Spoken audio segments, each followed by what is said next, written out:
Gálatas aqui, ele ficou... Vamos lá, vamos voltar para Gálatas. Ele volta lá na página 54. Então a gente caminhou à frente, Efésios, e pulamos Gálatas. Gálatas eu queria chamar a atenção, assim como Éfeso, é claro que Éfeso é uma igreja que Paulo conhecia muito, porque é a igreja dele, foi ele que fundou, né? Então falar para os Efésios é falar para a sua igreja. Gálatas, Paulo não está falando para um grupo, uma igreja, ele está falando para mais pessoas, ele está falando para uma região, né? Aos Gálatas, os moradores de uma região, a Galácia. Então ali compreende mais igrejas, né? Não se tem ao certo quantas igrejas, grandes igrejas, não, mas o que sabe é que eram algumas igrejas. Então são uma espécie de província, né? É uma província grandona, né? Aí tem ali duas ideias, né? A Galácia menor, estabelecida pelos gauleses, olha lá na página 54, o contexto de 3 séculos antes de Cristo, recebeu o nome por causa desses invasores. Ou então uma província romana da Galácia de maiores dimensões geográficas. Ao sul foi anexada ao norte e toda a província recebeu o nome de Galácia. Então os romanos chegaram e ficou uma região grande. Então era como escrever uma carta, não para uma cidade, mas escrever uma carta para o noroeste do Paraná. Você não está escrevendo para Moarama, para Toledo, para Campo Mourão, você está escrevendo para o noroeste todo. Você está colocando várias igrejas. Se vocês puderem abrir bem rapidinho lá em Gálatas, ele tem uma maneira de entrar na carta bem contundente agora, bem forte. Olha lá, Gálatas, capítulo 1, versículo 6. É claro que do 1 ao 5 ele faz toda aquela saudação, aquele prefácio, o Paulo, o apóstolo, não da parte de homens, nem por intermédio de homem algum, mas por Jesus Cristo e por Deus Pai que o ressuscitou dentre os mortos. A todos os irmãos, meus companheiros, as igrejas da Galácia. Mas olha o que ele fala, a maneira como ele vai rapidamente no problema, no versículo 6. Isso aqui é diferente de outras cartas. Ele vai rapidamente no problema. Então, o que significa isso? Se você está escrevendo uma carta, você mal escreveu lá a saudação, e quando você dá a primeira linha lá, como é que o espacinho lá, o parágrafo, e aí você já começa no problema. É que aquilo é preocupante. Não é pouca coisa. Ele não elogiou, ele não lembrou de oração. Olha o que ele fala. Admira-me que estejais passando tão depressa daquele que vos chamou na graça de Cristo para outro evangelho. Tem um problema sério aí, eu quero tratar logo. Não vou escrever 2, 3 páginas para daí tocar no assunto. Eu estou admirado que vocês estão passando para outro evangelho. O que é outro evangelho? Não existe. O qual, ele fala isso no verso 7, não é outro senão que alguns que vos perturbam e querem perverter o evangelho o evangelho de Cristo. Tem gente aí mal intencionada. Mas, e aí ele vem com aquela famosa frase, né?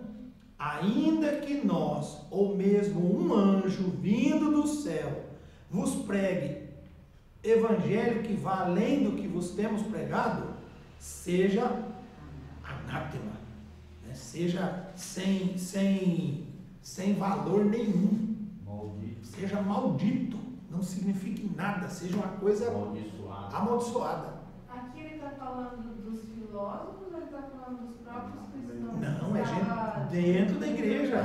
Dentro da igreja. Claro que influenciar.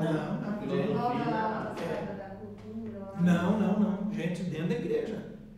É porque o que seria um outro evangelho? Será que hoje tem? Não tem mais, né? Hoje não tem, né? Tem Tem outro heresias, evangelho. né? Heresias dentro da igreja. Você lembra de algum hoje? No Brasil não. Tem algum outro evangelho? Tem. O evangelho que a gente entende é o quê? É o da confissão de pecados, porque só Jesus pode perdoar. Não é penitência, não é deixar de comer isso, aquilo que perdoa meus pecados. Não é confessar para homens, é confessar para Deus. Salvação só em Cristo Jesus. Né? O evangelho é isso. Não tem atravessador. Né? A lei da colheita que Paulo fala é interessantíssima. Você colhe aquilo que você planta.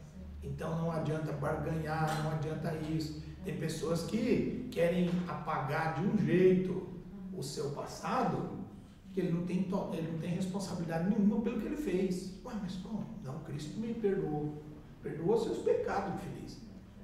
A consequência dos seus pecados, você vai ter que pagar. Então, mas é que é muito cara a pensão, será?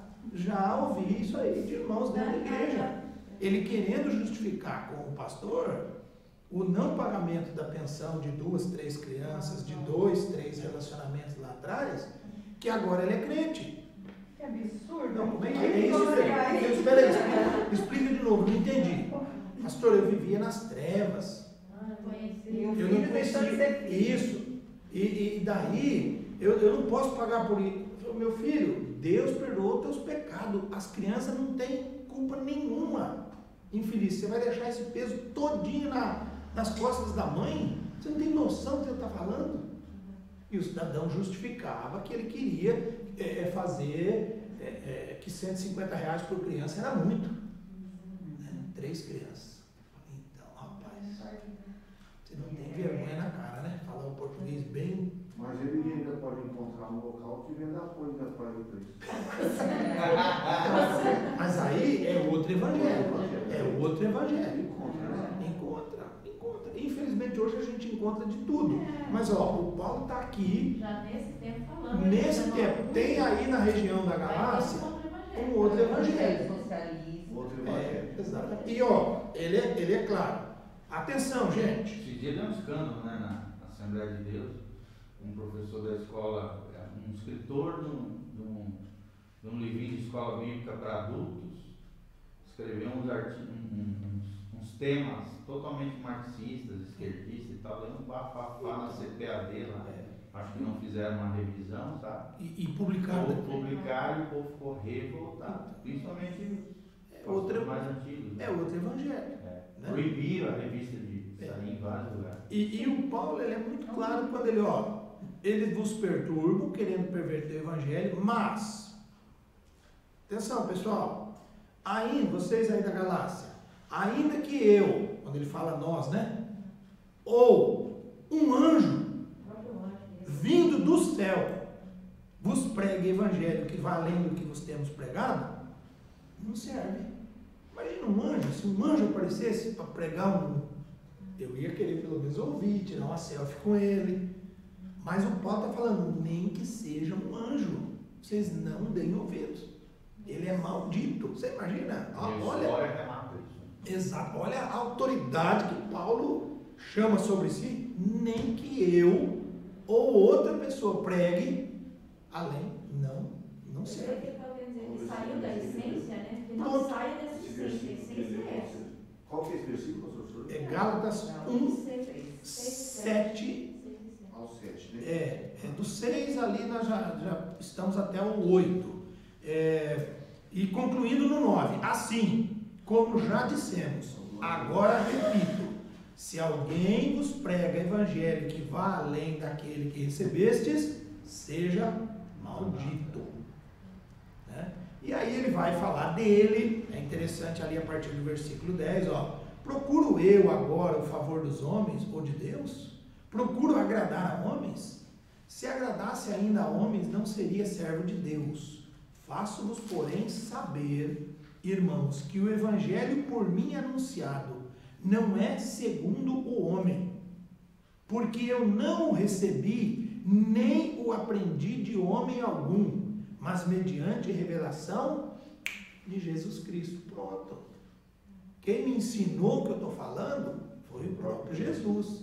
Não foi anjo, não foi homem, não foi ninguém. Né? Então, era isso que eu queria destacar da carta de Gálatas. A maneira como ele já entra pegando firme no problema, de uma maneira muito incisiva, assim, muito forte. Né? Chamando responsabilidade ali, olha, mesmo que apareça um anjo aí no meio de vocês, não serve. Não é para dar ouvidos. Como agora tem um outro aí que é um discípulo, né? É um apóstolo que tem, né? Que agora continua, né? A palavra, os livros, esqueci o nome desse homem moreno que tem lá na África. Ele tem os livros da Bíblia e está completando os livros com o nome dele. Ah, e que faltou alguma coisa, né? Deve ter faltado uns pedaços ali. Como é isso? Que é um anjo lá e revela ele, está passando sempre. Você vê que nós temos grandes denominações. E é muito grande, é enorme. Sim, e nós temos no nosso meio grandes denominações que fizeram isso. Que tem um acréscimo. Então, os mormons, né? Parece que o próprio Papa falou que teria que reescrever algumas, não sei se isso é verdade. Porque não é reformulado. Isso. Também, Também, isso. Isso é uma das maiores marcas de uma heresia. Quando a pessoa quer acrescentar que alguma coisa. Esse é um texto-chave para contestar isso. Esse aqui, né? O Adventismo, né? Ela é laica e colocada no mesmo patamar. Isso, ela tem escritos que são ditos como inspirados. Inspirados. Então, imagina se eu chegar com o pessoal entra nos grupos aí, né, e fala, não, a Bíblia está para trás agora, os livros é com ele. Aqui na África também tem tudo quanto é aberração. Mas é complicadíssimo. Você está aqui, a Bíblia. Tem aquela outra igreja que também, aquele homem que apareceu uma monstro na cabeça dele, né? Eu fui fazer um serviço na Cascavel lá, aí a mulher era dessa religião. Ele já morreu já, né? Mas ele é o Messias, né? Para eles lá, não é Cristo ficou. Ele é grande, essas coisas. Então, você imagina. Vai crescendo na graça? Os menonitas? Não, menonitas não. Menonitas É o que tem na foto. Menonitas O menonitas, assim, apareceu uma mão sobre a cabeça dele assim, tirava a foto. Mas enfim, tem muitas.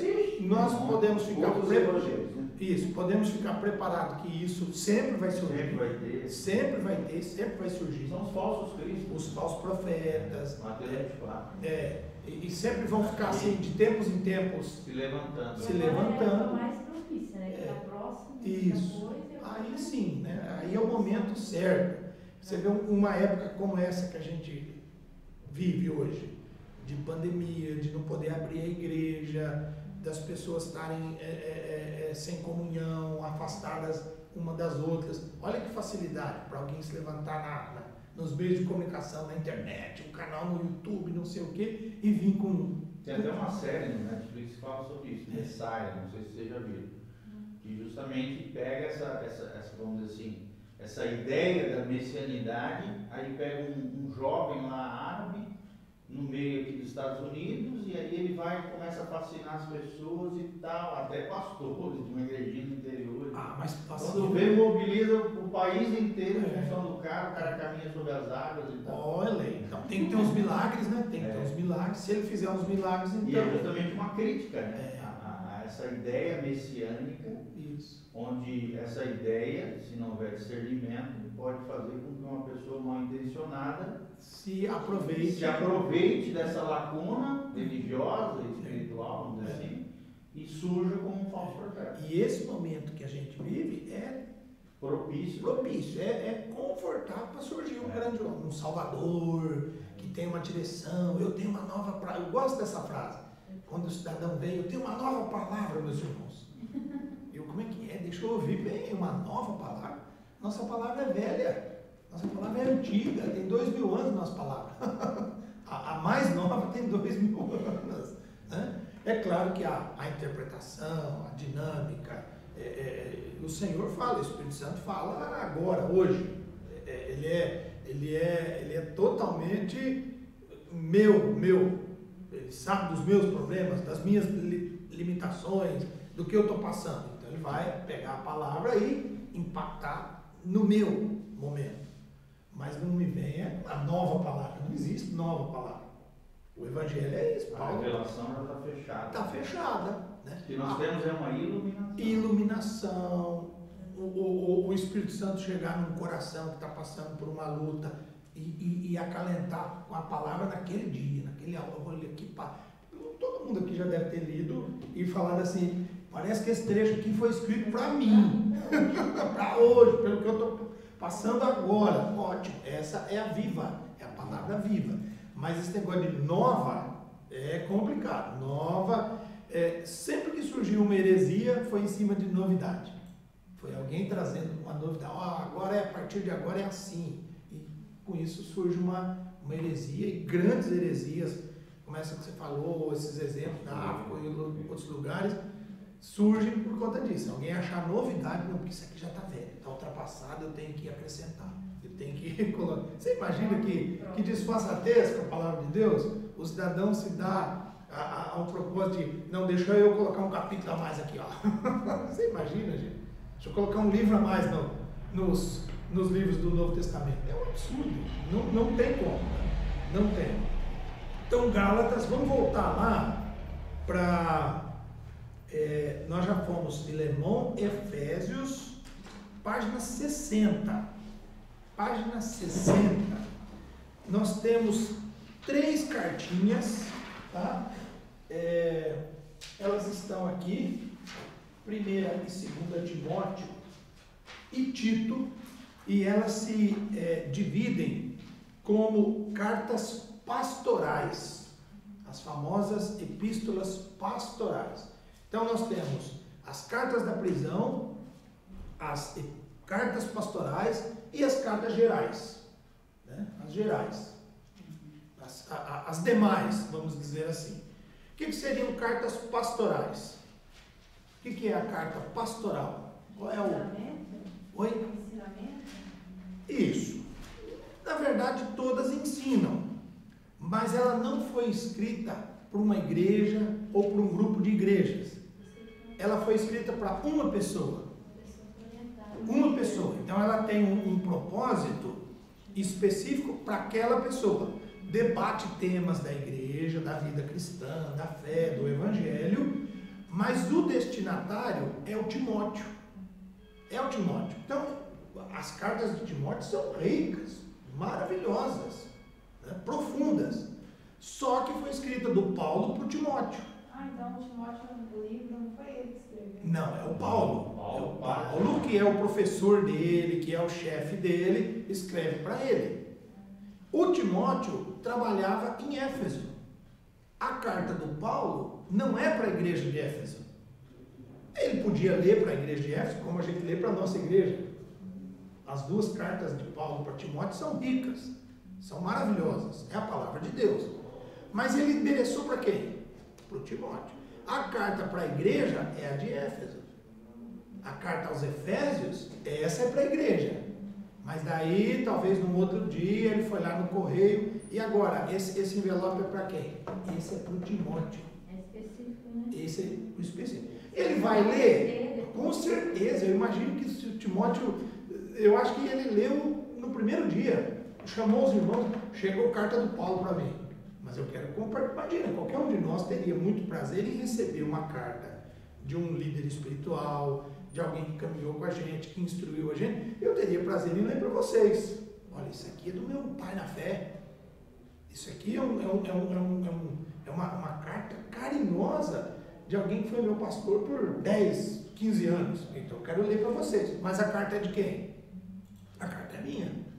Ela pode ter prática para você, valor para você, bons exemplos para você, mas no final eu vou dobrar e colocar ela dentro da minha Bíblia. Ela é minha, ela não é sua. Você aplica, usa, valoriza, mas ela veio para mim. Então essas são as cartas pastorais. Este é o último, vamos ler lá rapidinho, ó. Grupo das cartas de Paulo chamado cartas pastorais, por causa do apóstolo dar ênfase a responsabilidades pessoais e tarefas públicas do pastor de uma igreja local. Foram escritas próximo ao fim da vida do apóstolo, 63 e 67. Os personagens dessas cartas, Timóteo e Tito, eram companheiros íntimos do apóstolo.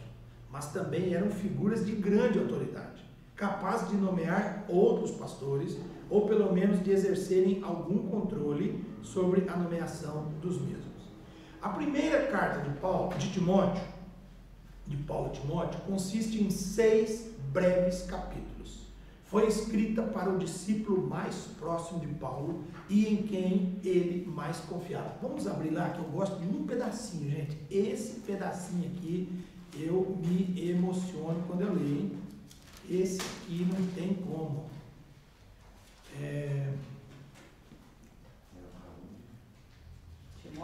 Timóteo, 1 Timóteo.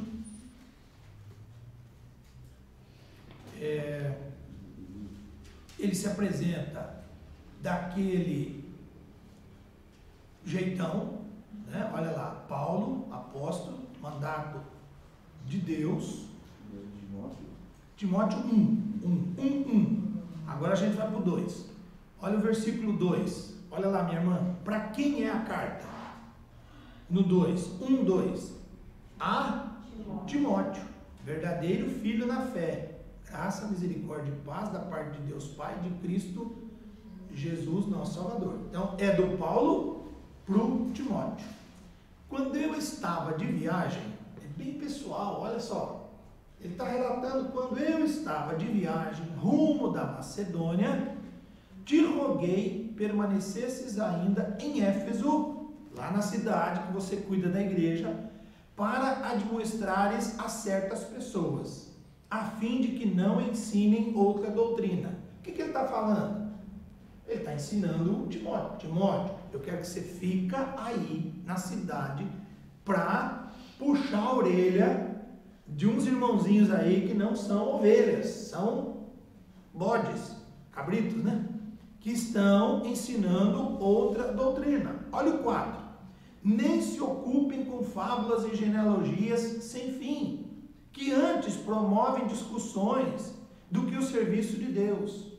Ora, o intuito da presente admoestação visa o amor que procede de coração puro, de consciência boa e de fé sem hipocrisia. Então ele vai falando, é um professor falando para o aluno, é o líder falando com o subordinado, é o chefe do trabalho ministerial falando para um aluno, para um recém-formado, para um novo no ministério. Tudo indica aqui, né, que Timóteo era muito jovem, era bem jovem, era um rapaz novo. Falam, tem uns mais animados que ele devia ter uns 19 anos, outros falam 22, 23, mas de qualquer jeito, nós estamos falando de um homem de mais de 60, falando para um rapaz de 20 e poucos anos. Então você tem idade para ser meu neto até, né? Meu filho, então nem se fala. E eu que te instruo e tal, é assim que você deve fazer. Olha o 18, minha irmã. Olha o 18, como é que ele chama o Timóteo. Este é o dever de que te encarrego, ó filho Timóteo. Então, a relação é muito próxima, né? É muito próxima. Cadê aquela palavra? Olha lá, versículo 1 do capítulo 3, pula para o 3. Fiel é a palavra. Se alguém aspira ao episcopado, excelente obra almeja. Se alguém quer ser pastor, está pensando em coisas boas. Esse aqui é o versículo que a gente lê para o aluno quando ele chega no seminário. Você tenta animar, valorizar a escolha que ele fez, né? Teve uma turma que a gente desafiou eles assim: por que você não está na faculdade secular? Por que você não está fazendo engenharia? Né? Para as moças, por que você não está fazendo pedagogia, direito? Moças inteligentíssimas, inteligentes, falavam inglês, tocavam piano. Por que você não faz direito? Não quer ser advogada? Não, quero pregar o evangelho. Opa, se você quer pregar o evangelho, excelente obra almeja. Por Porque sempre tem aquela ideia, né? Ah, então não deu certo, eu não passei no vestibular. Não é mais o caso agora, né? Agora, por conta das facilidades, ensino à distância, o vestibular, vocês lembram que caiu bastante tirando para alguns cursos, é claro, você falar em medicina é outros 500, falar em odontologia, talvez engenharia civil, mas hoje é muito mais fácil entrar na faculdade do que há 20 anos atrás, 30 anos atrás nem se fala. E tinha essa ideia de que assim, eu tentei o vestibular, por que você está aqui no seminário, meu filho? É porque eu não passei no vestibular. Aí esse aí já...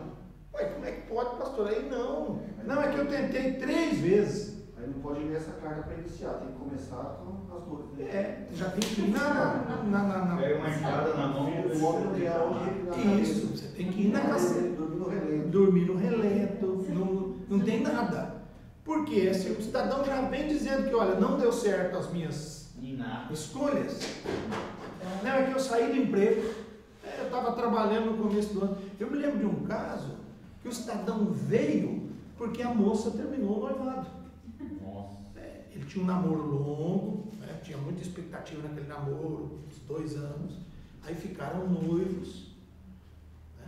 Ela morava em outra cidade. Aí, aquela coisa, quando você, um namoro longo, você noiva, você não vai ficar mais tantos anos. Então já tinha uma expectativa de no ano seguinte. Nesse meio tempo, ela chegou e mandou a real, como a rapaziada fala, né? Olha, não dá e tal, e acabou. Ele teve um baque tão grande, o que eu vou fazer? Eu vou me recuperar onde? É no seminário. Né? Ficou meio depressivo. Então o seminário foi uma fuga de uma decepção amorosa. Não ia dar certo. Tem como você ficar 4 anos lá, ser treinado, habilitado para ir para o ministério, motivado por isso.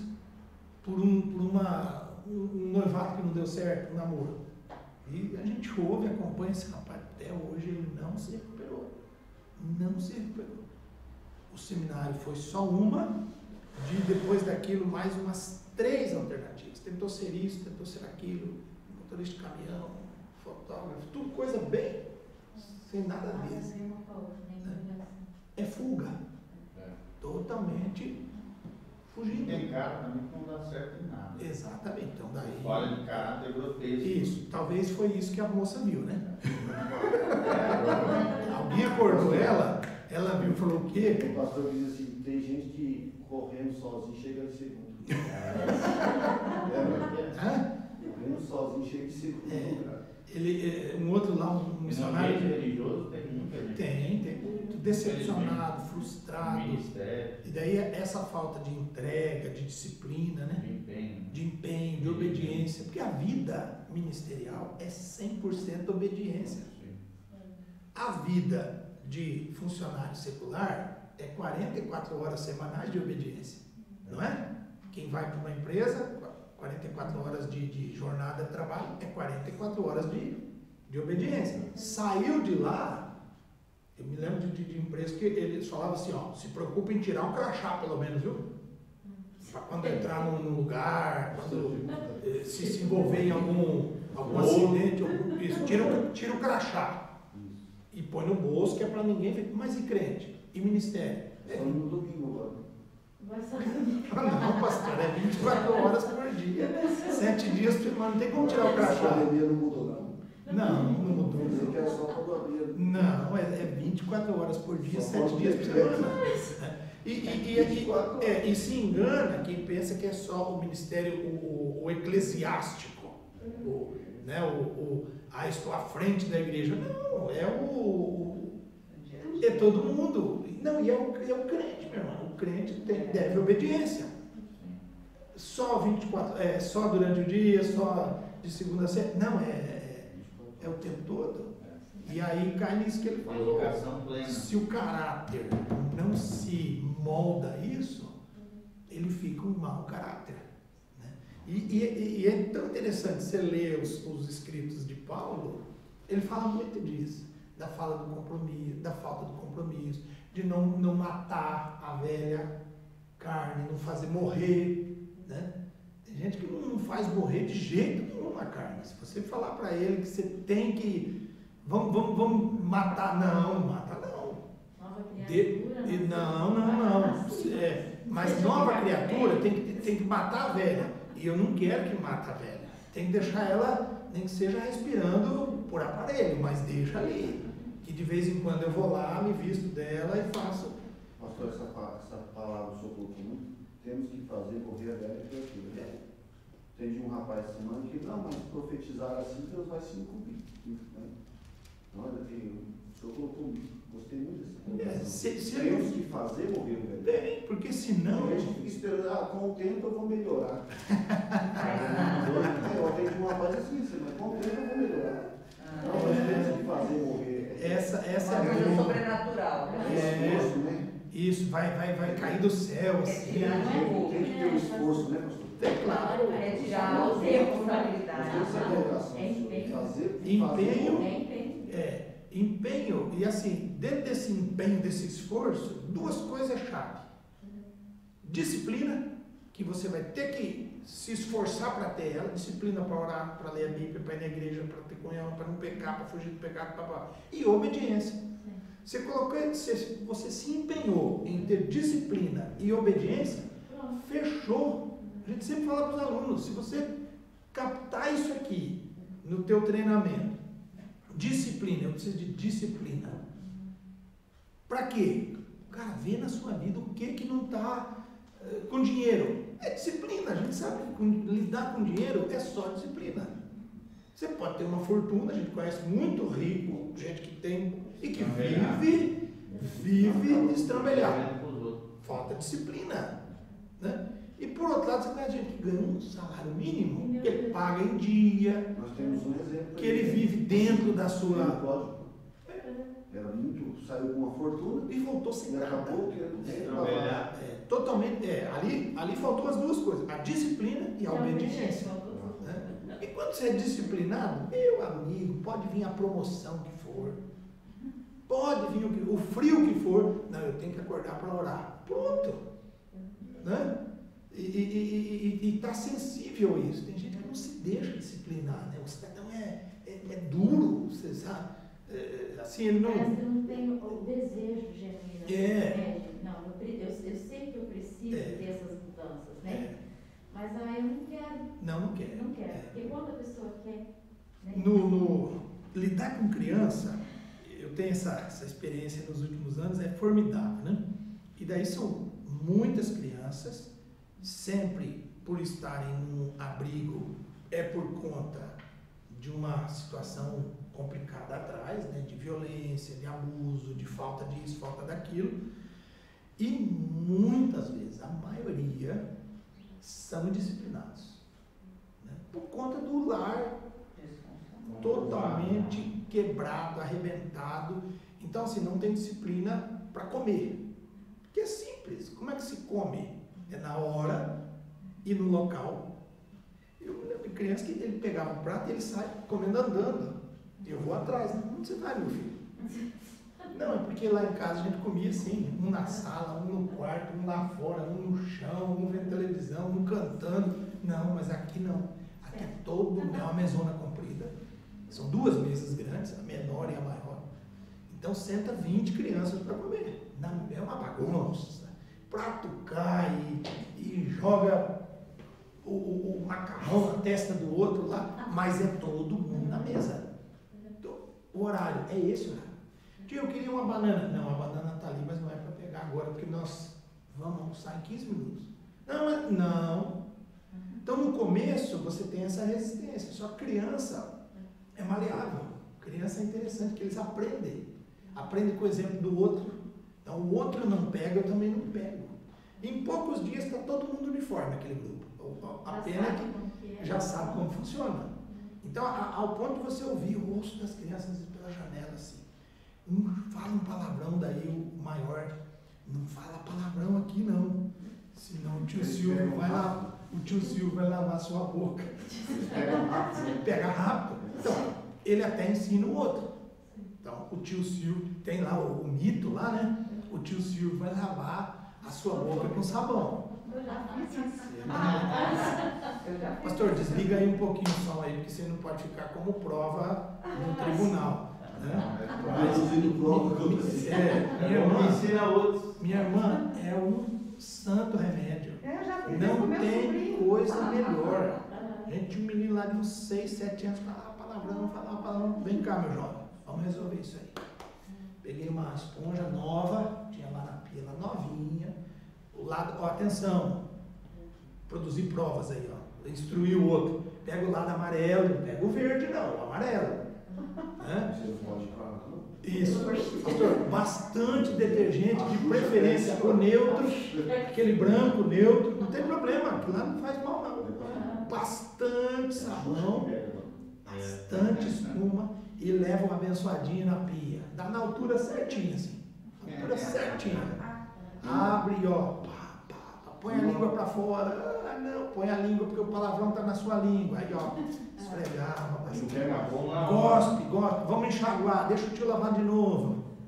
Gente, que benção. Que santo remédio. Só que eu não fiz com a esposa, não. Uma vez, esse menino veio outro falando palavrão. Não fala palavrão, não, que o tio Silvio vai lavar sua boca. Pronto, eles pegam, isso que você falou. Adulto que não pega. A gente que é.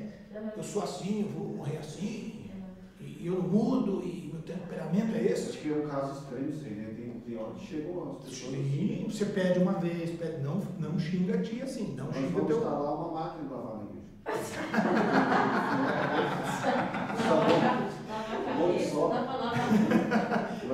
Pastor,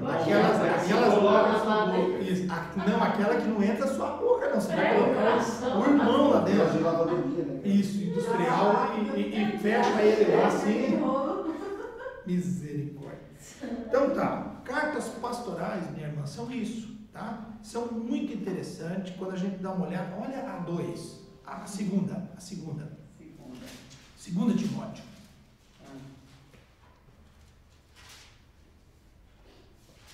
Olha o versículo 3.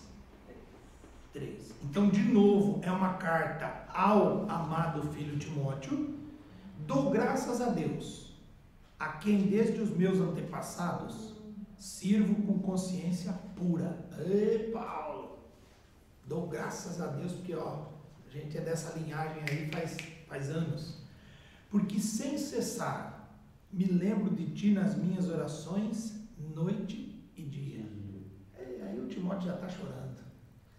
Lembrado das tuas lágrimas. O que ele está dizendo aqui? Última vez que a gente se viu, você chorou. Estou ansioso por ver-te, para que eu transborde de alegria. Você imagina que amizade legal? Que relacionamento. O cidadão não é um qualquer, é Paulo que está falando, do alto dos seus 60 e tantos anos, para um jovem, e ele coloca na carta que eu me lembro que você chorou. Isso é muito pessoal, isso é muito íntimo, só que é íntimo com respeito, com carinho, né? Ah, me lembro, você é um chorão mesmo, né? Não é zombando, não é fazendo mal, não, é lembrando que você chorou. Diga, pastor. Essa frase, o 3, né? 3. Dou graças a Deus, a quem desde os meus antepassados sirvo com uma consciência pura. Dá para nós entender então que os antepassados de Paulo serviam a Deus? A Deus, sim, eles eram judeus E que ele tornou um filho que nós foi revoltado, saiu matando o povo dele? Pode ter encaixado alguma coisa assim. Aí precisa entender, né? Paulo, antes de Damasco, ele tinha um zelo sem entendimento. Zelo exagerado. Um zelo religioso, ele achava que estava fazendo a coisa certa.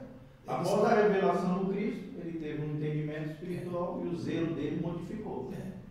Era extremamente religioso. Passado, que já tinha uma bagagem de palavras. Sim, e até Cristo, o que precisava? O que nós precisávamos até Cristo?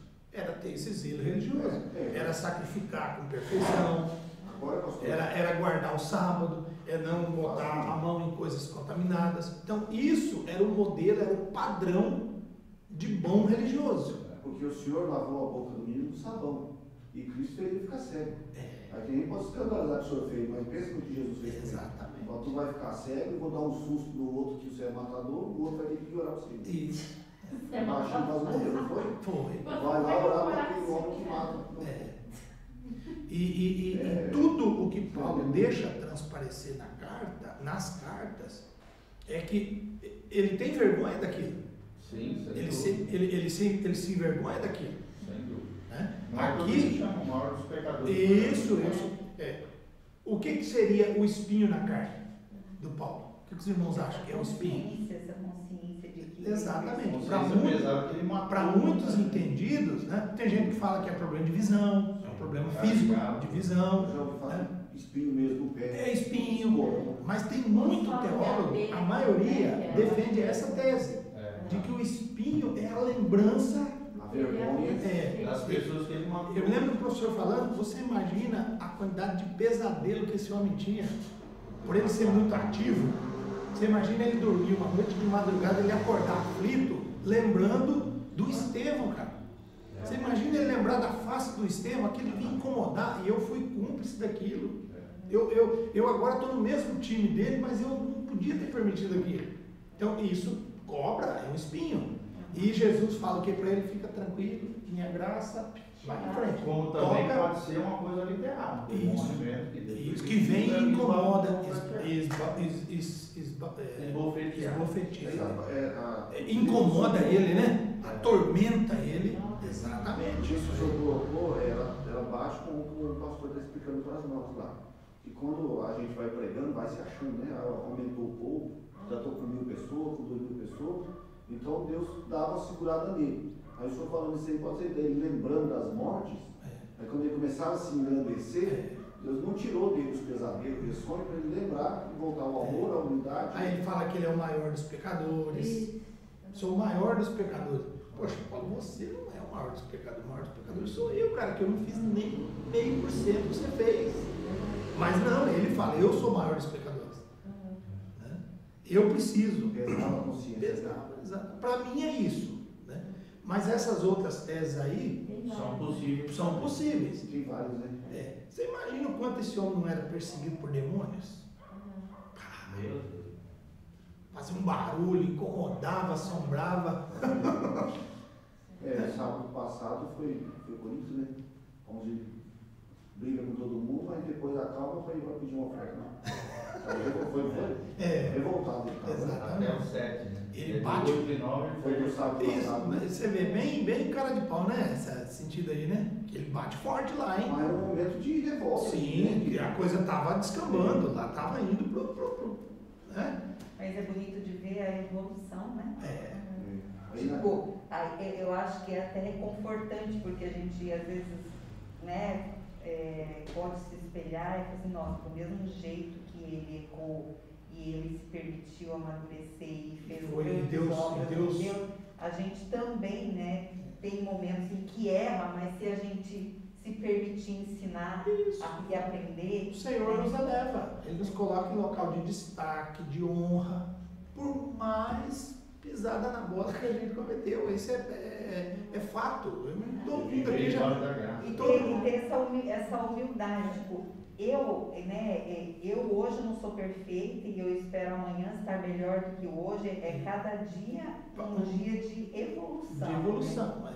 Faz parte do crescimento. E o Senhor, Ele não fica devendo nada para ninguém. Quem promete as coisas e não cumpre é o inimigo. O inimigo é que é mentiroso, é que promete o que ele não dá o que ele não tem, né? É o inimigo. Dá a mão e puxa a perna. Isso, esse é o inimigo. Mas Jesus não, tudo que ele promete, as promessas do Senhor, misericórdia, a gente não faz ideia do que ele tem de bom para amanhã, para o dia de amanhã. Então você pode entrar total, de se entregar total, que amanhã vai ser melhor. Né? Generosidade, né? Não sei quantos de vocês ouviram de pessoas nesses últimos meses aí, principalmente agora, esses últimos 2, 3 meses, a pessoa falar claramente assim, eu tenho medo da morte, eu não estou preparado. Vocês ouviram isso? De crente. De crente. Desespero. Ai, meu Deus, se eu pegar esse negócio. Eu vou morrer. Gente, para e pensa. Você lembra um rapaz lá, né? E ele, uns 40 anos, mas pastor, eu tenho 2 filhas, eu quero ver as filhas. Mas você já parou para pensar? Se você morresse, o que você tem depois disso? O que você tem garantido? Você já parou? A glória. Rapaz, você acha que esse mundo se compara ao que tem na glória? Você para pensar. Ah, não, pastor, então você pode ir no meu lugar. Eu falei, eu vou, com certeza. Eu tomaria teu lugar. Se pudesse assim, você acha que Se pudesse escolher, né? Porque não tem coisa melhor. A Bíblia diz, nada se compara. Nada se compara. Então as pessoas estão muito apavoradas. É claro, nós nos prendemos aqui principalmente a pessoas, né? A gente pensa em quem vai ficar, na viúva, no choro, nos filhos. Mas, gente, a nossa confiança, a nossa esperança é totalmente viva. Não é o caixão. É o céu, é a eternidade com Cristo. Nossa leve não está na tribulação. Não pode, nada se compara. Não é para comparar. O Paulo é pai dessa matéria. Quando ele chega ao ponto de dizer, se eu vivo, eu vou trabalhar para Cristo. Mas se você morre, aí é lucro. Ué, que conversa, ele inverteu, né? Então o pessoal faz aquela brincadeira que quando ele está preso, nas cartas da prisão, chegou um dia e o carcereiro desceu lá e falou, Paulo, 2 notícias, uma boa e uma ruim. Qual que você quer primeiro? Eu quero, tanto faz. Então eu vou te dar a ruim. Hoje você vai morrer. Não, essa é a boa. Me dá a ruim, então essa é a boa. Não, mas você vai morrer hoje. Essa é a boa. Certeza das coisas que vão vir. Então essa é a boa para mim. Ótimo. Certeza do lugar onde vai. Isso. Certeza. Quando você tem isso, pronto. Acabou. Né? Vamos viver de maneira irresponsável? Não, não é isso, né? O Senhor nos deu o instinto da preservação da vida, de querer viver, construir, comprar, obter, deixar descendentes, ótimo. Mas a nossa esperança é viva pós-morte, depois da morte, né? Então, vamos lá, meus irmãos. Timóteo é isso, é uma carta pastoral, é cuidado. Tem uma frase ali, que ninguém deve menosprezar o Timóteo pela sua juventude. Ninguém despreze a tua mocidade. Isso é instrução do Paulo, né? Olha, ninguém culpa você por ser muito novo. Mas o que era para ele fazer? Qual é a sequência do versículo? Torna-te padrão, modelo. Então seja correto, Timóteo. Em tudo que você vai fazer, seja um padrão. Não importa se você tem 22 anos. Se você fizer bem feitas as coisas, olha, aquele rapaz ali é perfeito no que ele fala, no comportamento, no compromisso dele. Então é isso. Isso é carta pastoral, minha irmã.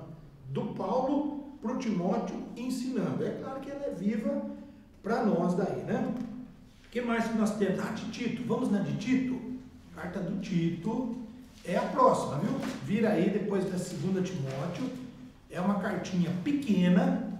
Ela é bem pequenininha, 3 capítulos. Também é maravilhosa. Muito Graças interessante. à pessoa. Olha lá, Paulo, servo de Deus, apóstolo de Cristo, versículo 4. A Tito, verdadeiro filho, segundo a fé comum, graça e paz. A Tito. E ele coloca o Tito na mesma condição que o Timóteo. Filho, é meu filho. É interessante essa Ligação paternal. Isso, ligação de pai. Um homem de 60 com uma turma mais jovem, vocês são meus filhos. Ele cria esse laço, né? Muito importante, importantíssimo. Dentro da igreja, esse reconhecimento, né? Do pessoal mais velho, da liderança, do pastor, se olhar como aquele que nos instrui, aquele que tem a direção. Então, ele é o nosso pai. E pode até alguém mais jovem desempenhar isso. Não, ele só tem... O Timóteo era estimulado a fazer isso. Com certeza o Timóteo, recebendo do Paulo essa instrução tão forte de um pai para um filho, ele tinha autoridade para passar para o pessoal da sua igreja essa mesma relação. Eu quero ser o pai de vocês. Poxa, você é muito mais novo do que eu. Não, mas eu tenho instrução para isso. Eu posso te aconselhar, posso te dar direcionamento, posso orar com você como um pai. Isso é formidável, gente. Cada dia está menos essa ligação espiritual de pai para os seus filhos. Né? Paternidade. A paternidade está sumindo. Se fala bastante, mas ela está desaparecendo, pastor.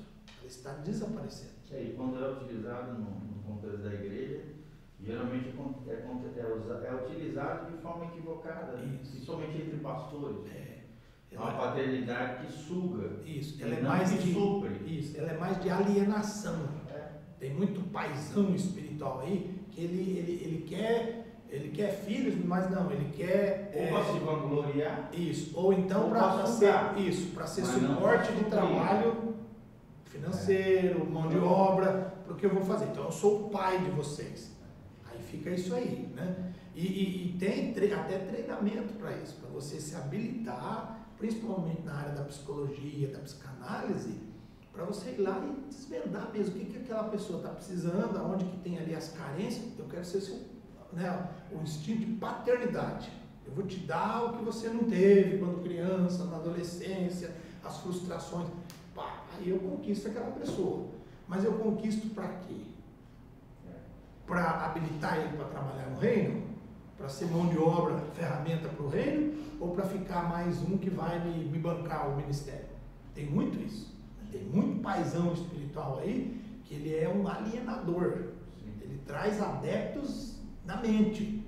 O coração não. E não uma ligação afetiva. Né? Isso, que de coração. Do meu ponto de vista é reconhecido de baixo para cima. Não é eu sou teu pai. Isso, não. É o filho olhar e dizer. A nossa caminhada vai caminhando. Isso, ela vai indo até. Afetivamente e espiritualmente supriu essa lacuna paterna no meu coração. E isso é natural, né? Você vê que a gente ensina os filhos a falarem, pequenininho, pai. Eu queria demais que os meus falassem pai antes da mãe. Fala pai, fala mãe não, fala pai. E eles aprenderam a falar mãe antes, né? Mas é bem isso, você quer que saia de lá. Por mais que você ensina, repete 1000 vezes, a tua realização, o teu sonho, é o dia que espontaneamente o menininho, a menininha está correndo e olha e pai. Uau, agora eu sou pai de verdade. Aquelas 1000 vezes que nós ensaiamos não valeram tanto como essa pai. Foi de baixo para cima, né? Espontâneo. Ele reconheceu, eu sou pai, ele é meu filho. Isso é maravilhoso. Então, quando dentro da igreja, nessa relação de autoridade com o subordinado, cria-se esse vínculo de paternidade espontâneo, natural, misericórdia, você tem um amigo para sempre.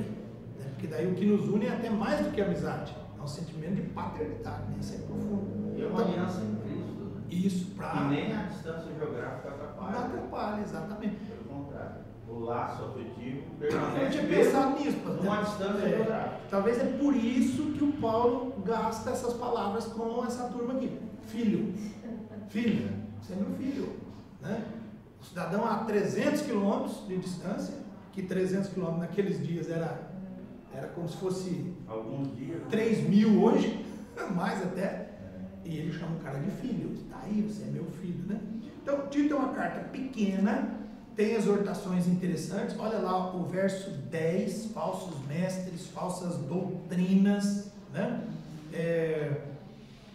E aí o que ele fala no versículo 1 do capítulo 2? Alguém pode ler lá?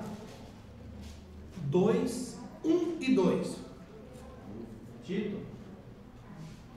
Tito 2, 1 e 2. 2? Isso, Tito 2, 1 e 2. Tu, porém, falo que convém a sã doutrina. Olha aí, ó. Quanto aos homens idosos, que sejam temperantes, respeitáveis, sensatos, sadios na fé, no amor e na constância.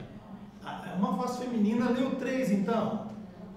Quanto às mulheres idosas, semelhantemente, que sejam sérias em seu proceder, não caluniadoras, não escravizadas a muito vinho, sejam mestres. Minha irmã, tudo indica aí que as mulheres de mais idade gostavam de beber de tomar um cálice, hein? Não sejam escravizadas a muito vinho. Não fica presa com vinho. Continua lá. Sejam mestras do bem. Olha que maravilha, né? Que maravilha. 4, pode ler o 4 também. A fim de instruírem as jovens recém-casadas a amarem o marido e a seus filhos, a serem sensatas, honestas, boas donas de casa, bondosas, sujeitas ao marido, para que a palavra de Deus não seja difamada. Isso, viu só que maravilha, né? Esses trechos aqui. Quanto aos moços, de igual modo, exorta-os para que em todas as coisas sejam criteriosos. Torna-te pessoalmente padrão de boas obras. No ensino mostra integridade, reverência, linguagem sadia e irrepreensível, para que o adversário seja envergonhado, não tendo indignidade nenhuma que dizer a nosso respeito. Quanto aos servos, no caso aqui os empregados hoje, né, os funcionários, sejam em tudo obedientes ao seu Senhor, dando-lhes motivo de satisfação, não sejam respondões, não furtem, pelo contrário, deem prova de toda a fidelidade, a fim de ornarem, de deixarem bonito em todas as coisas a doutrina de Deus, nosso Salvador.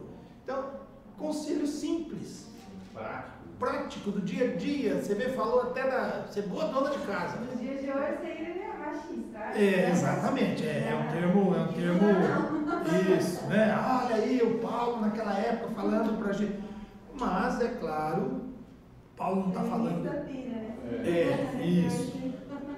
Mas não é esse a colocação, né? A gente entende bem o que é as situações lá. Tá certo? Isso, bom termo. Bom termo. Meus irmãos, vamos terminar com Tiago, tá? Hebreus é grande, 1 e 2 Pedro, vamos para Tiago. Então, acompanha lá a sua Bíblia, pula Hebreus, termina Hebreus, e aí nós chegamos em Tiago. Essa cartinha. Dos 4 homens que se chamam Tiago no Novo Testamento, somente 2 são candidatos à autoria dessa epístola. Ninguém tem seriamente considerado Tiago o menor, o filho de Alfeu, ou Tiago, pai de Judas, não Iscariotes. Alguns sugeriram Tiago, filho de Zebedeu e irmão de João, mas ele foi martirizado muito cedo para tê-lo escrito. Resta-nos somente, atenção, Tiago, o meio-irmão mais velho de Cristo. Que referência, né? Meio-irmão mais velho. Por que meio-irmão? Porque ele só de Maria. Isso. Como é que a gente fala? Irmão por parte de mãe. Entende? Entendeu, né? Isso. E ainda assim com restrições, né? Com restrições. Porque Cristo, todo mundo lembra, é claro, a figura humana. Ele fala mais velho, mas Jesus foi. Não, 12 irmãos. 12 irmãos. Jesus é o primeiro. Os que foram gerados por José e Maria. Isso, então ele vem na sequência, né? Tem outros. Porque Jesus foi o primeiro e até lá José não tinha ainda tido nenhum tipo de relação. Não, exatamente. Cristo da depois de Jesus. Isso. Cristo da família, ele é o mais velho, ele é o mais velho da turma. Por parte de mãe. Isso. Vocês entendem bem essa colocação ali, né? Aí, ele é o irmão de Judas, que também escreveu a epístola que leva o seu nome. Então, aquela cartinha do Judas, com a do Tiago, fica tudo em família. 2 irmãos de Jesus. Você vê que interessante? Só esses 2 que citam aqui, exatamente, mas tem mais. Será que os outros vão se converter? Não, eu acredito que sim, mas daí um foi ser carpinteiro, o outro foi funcionário público, hoje não sabe, né? Não precisa. Não tem. Tem irmã também, né? Pode, com certeza, né? Porque o judeu fazia um monte de filhos. Sim, os dois eram bem jovens, e eu acredito que José e Maria podem ter tido 8 filhos. Assim, estou dando um chute. 10, 6, 7. Mas não se conta nada das irmãs. Não. Não, só tem uma Só passagem que menciona. fala, né? Que os irmãos e irmãs De Cristo, a família lá, né? Marcos 3. Isso. Você imagina que interessante você pensar nisso, né? A família de Cristo.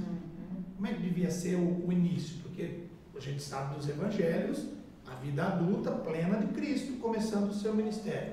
Mas pensa Jesus com 25 anos. O que ele fazia? Ele auxiliava o pai, tudo indica. Ele era um sócio da marcenaria. Então, você imagina isso, Jesus adolescente. Eu me lembro de um aluno falando assim, pastor, mas daí era muito interessante. Jesus com 12 anos soltando pipa. Aí ele fazia assim, ó, a pipa dele subia. Ele era o dono do vento, ele fazia o que ele queria. Se ele ia pescar, ele já como menino, o cardume vinha tudo no anzol dele. Não. O Cristo, criança, adolescente, é o Cristo, criança, adolescente. A gente brinca assim, com todo respeito, mas esse entendimento do Cristo humano, de dormir, tomar banho, normal. Não, humano. O Abílio Santana, esse dia, tinha uma pregação dele que ele fala assim, encomendava uma mesa, Jesus fazia, já estava pronto. Ele faz assim, né? Então, mas pregação dele esses dias. tá, mas aí o Cristo adulto no seu ministério, não dentro de casa.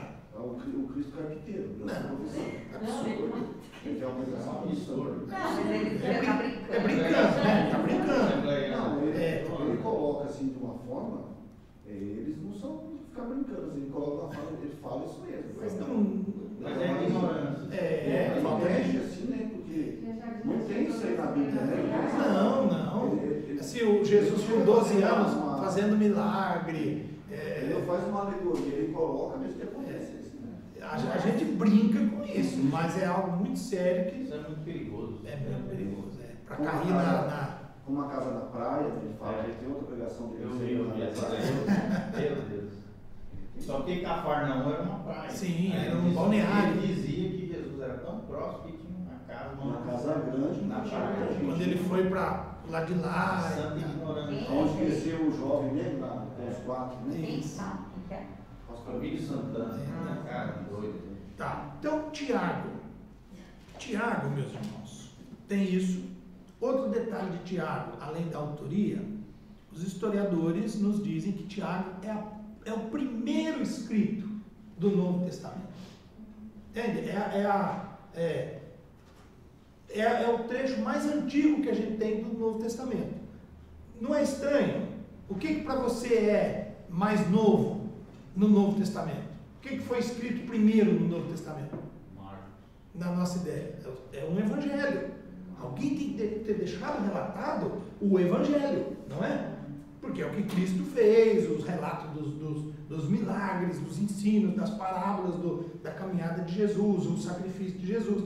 Não. Historiadores dizem que Marcos escreveu bem antes, olha, mais ou menos ali em 45. Então Marcos, Tiago escreve, se você pensar em tempo, logo após o nascimento, a morte de Cristo. Pouco tempo, pouquíssimo tempo depois. Né? Aí as cartas vão sendo escritas depois, as do Paulo. As do Paulo vão lá até a morte lá, fica entre 65 e 67, então a gente vai ter todas as cartas aqui, ó. Né? Principalmente no final. Eu não coloquei muito no começo ali, não. Elas são próximas, mais pro final da vida do Paulo. Da morte do Paulo. Quando ele foi mais escritor. Antes disso, ele viajou. Né? Antes disso, ele evangelizou, ele treinou, ele pregou, ele fez tudo. As cartas ficam pro final. Então, se a gente pega que o homem trabalhou 30 anos para Cristo, ele escreveu as cartas nos últimos 10. E os 20 primeiros anos? Ele não descansava Quase nada. Era pregando o Evangelho. Ele não tinha tempo. Isso. Aí na terceira parte, nos últimos 10 anos, as igrejas já estão estabelecidas. Aí ele precisa exortar essas igrejas, ensinar essas igrejas, doutrinar essas igrejas, né? Aí faz todo sentido. Então Tiago é tido como o escrito mais antigo, o primeiro do Novo Testamento, né? O último é Apocalipse.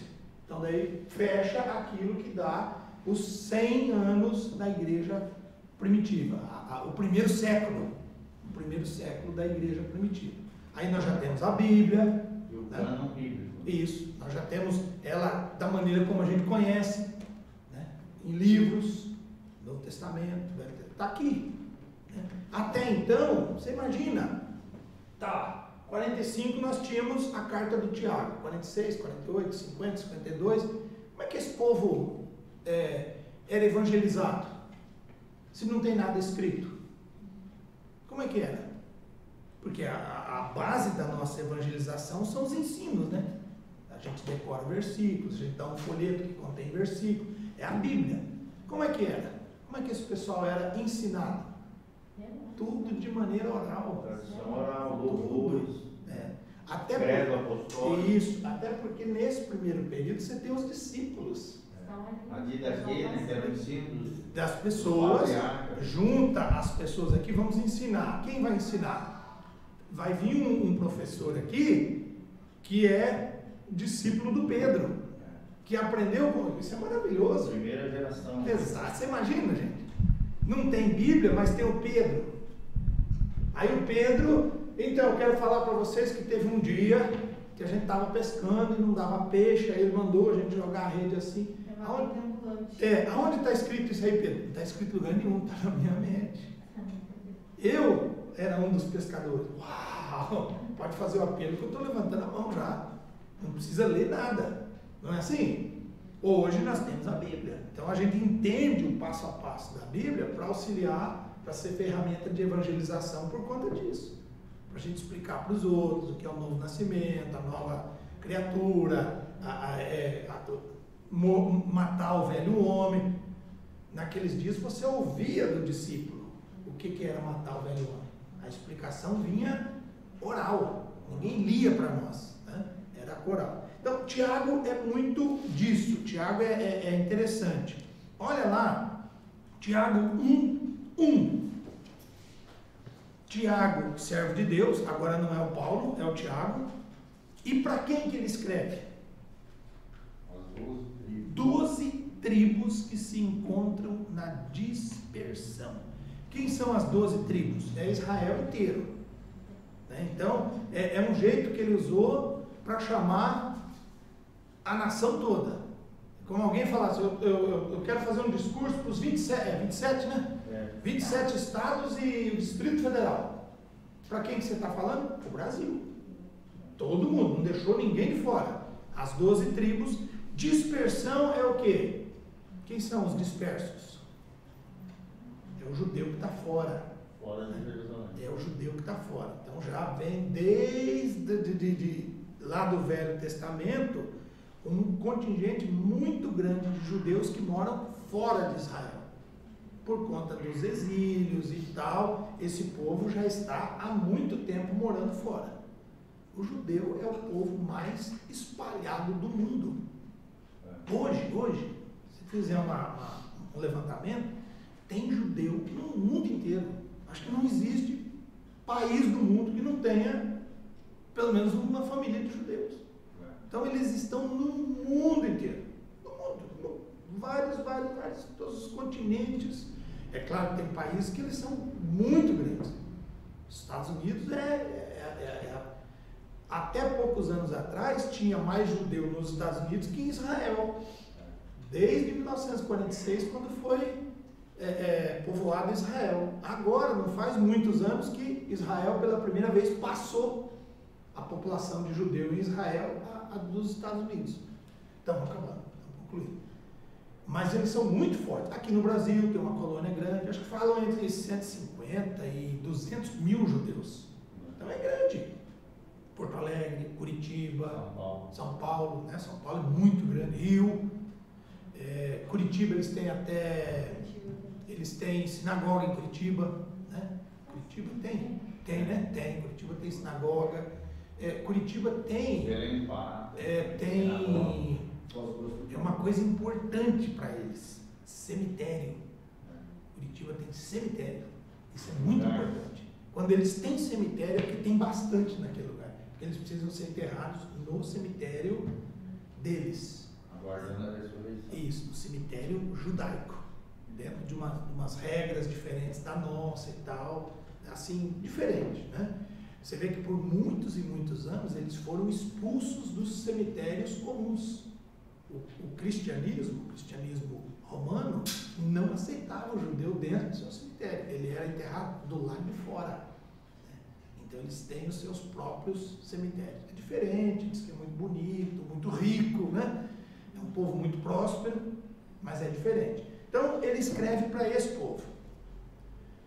A partir dali, a carta de Paulo, ela tem, eu tenho anotadinho aqui, 108 versículos. Em 5 capítulos ela tem 108 versículos. 54 mandamentos. O que é um mandamento? Faça assim. Faça assim. Não faça isso. Faça isso. Ordenanças. 108 versículos, 54 instruções. A cada 2 versículos, o Tiago diz o que é para fazer, como é para fazer, o que você tem que deixar de fazer. Ele tem 23 perguntas, você imagina? Em 108 versículos, ele tem 23 perguntas. Quer dizer, a cada 6, menos de 6 versículos, uma pergunta. O que é uma pergunta num texto? O que é uma pergunta? Isso, é para te levar a pensar, né? Isso, então tá lá, a professora deu lá o exercício no meio, o texto tem uma pergunta, é para vocês pensarem. Ela não falava assim para nós na escola? Mas imagina uma carta que tem 23, é para pensar bastante, né? E é uma carta pequena, de 111 versículos, 114 versículos, muito pequena. Então 108 versículos, 23 perguntas. Então ela é muito prática, ela é reflexiva. Isso, você tem que pensar. Então quando a gente lê, ele está sempre o porquê. Vamos achar um pedaço aqui, ó. Capítulo 1, versículos 19.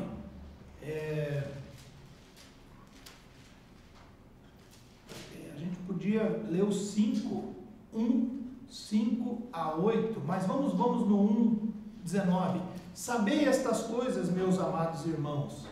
Todo homem, pois, seja pronto para ouvir, tardio para falar, tardio para se irar. É mandamento, é ordenança, é instrução. Porque a ira do homem não produz a justiça de Deus.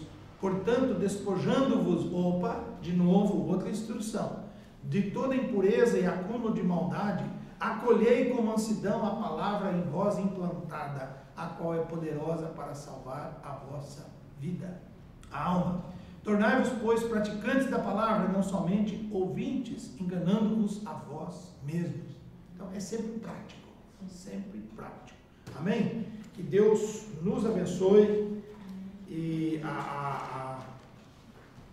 o ensino e o entendimento dessas cartas nos levam sempre a isso, a prática. A prática. Não tem como. O Velho Testamento, para que a gente estuda o Velho Testamento? Ele tem bons exemplos de prática, é claro, nos motiva, nos anima, mas a maior parte é para conhecimento, o Velho Testamento. Você estuda para conhecimento, para ter uma base, um alicerce. Mas quando você chega no Novo Testamento e vê nos Evangelhos a salvação em Cristo, a remissão dos pecados, a vida eterna garantida na cruz, ótimo, que bênção, que maravilha. Eu aceito essa proposta que você me fez, ótimo, agora eu vou para casa. Não, continua lendo o livro, continua lendo Atos, Romanos e segue. o que ele nos faz? Leva à prática.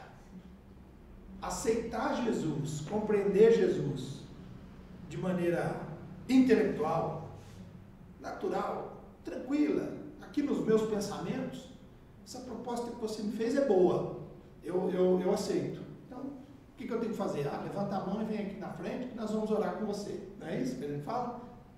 No dia que você faz o apelo? E alguém foi na frente, porque levantou a mão e oraram por você.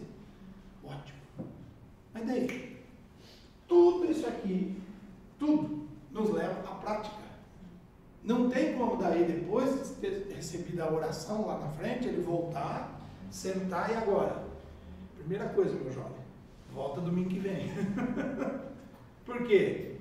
Porque a Bíblia diz assim, não deixa de congregar, como tem sido o costume de alguns aí que não estão indo na igreja. Agora, na pandemia, outros 500. Então, ele está me dizendo a prática. Aí a renúncia, matar o velho homem, tudo, olhando firmemente para o autor e consumador da vossa fé, é prática, tudo isso aqui. São trechos, cartas, o modelo escolhido foram cartas, mas cartas que nos exortam à prática cristã. Então é interessante, ler as cartas, inspiradas por Deus, um homem maravilhoso como Paulo. Hoje fomos até no Tiago, tem o Pedro, tem o Judas, tem a do Hebreus, a gente não sabe quem é, né? Mas são porções da palavra de Deus no Novo Testamento que todas me mandam praticar, fazer. Não tem como ficar parado. Amém? Que Deus nos abençoe. Vamos orar. Vamos orar. Nosso bom Deus e Pai, louvado seja o seu nome por esta manhã. O Senhor tem nos dado, nos ensinado, e nós pedimos em nome de Jesus que isso nos motive